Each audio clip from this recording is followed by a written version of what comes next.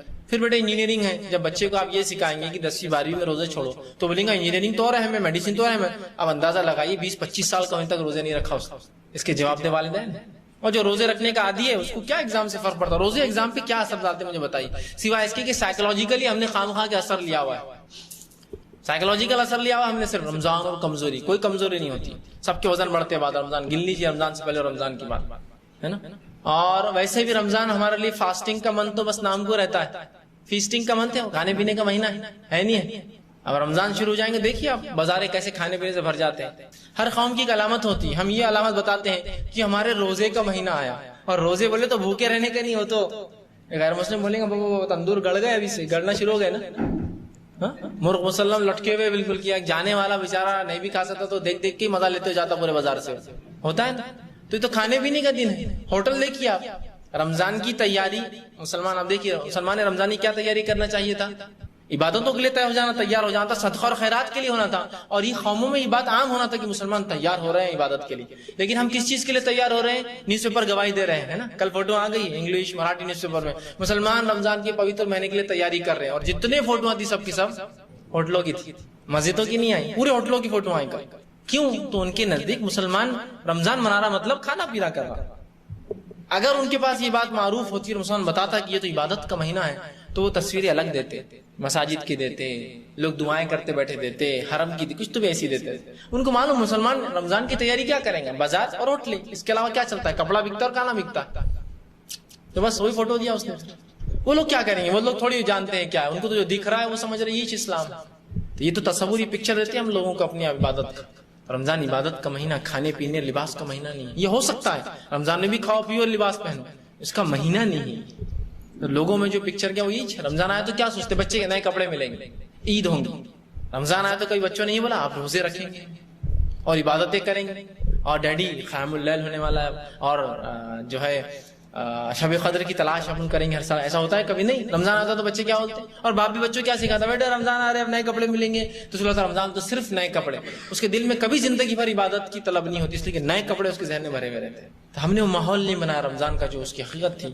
یاد رکھیں اس مہینوں کو چھوڑنے والا بد دعا کا مستحق ہے، ان روزوں کو چھوڑنے والا عذاب کا مستحق ہے. اس مہینے کا صحیح فائدہ نہیں اٹھانا، یہ دنیا اور آخرت کو اپنے برباد کرنا ہے. تو لہٰذا اس مہینے کا صحیح فائدہ اٹھائے. مرد عورتیں چھوٹے بڑے بوڑھے جوان سب اس مہینے کو منانے کے لیے تیار ہو جائے، کمر بستہ ہو. جیسے رسول اللہ صلی اللہ علیہ وسلم رمضان آتا تو کمر بستہ ہوتے صدقات خیرات اور اس کے علاوہ دیگر عبادات کے لیے. تو بس تیار ہو جائے عبادتوں کے لیے اور اس مہینے کو واقعی عبادت کا اور تلاوت قرآن کا اور شب قدر کو ضرور پانے کی بہرحال کوشش کریں.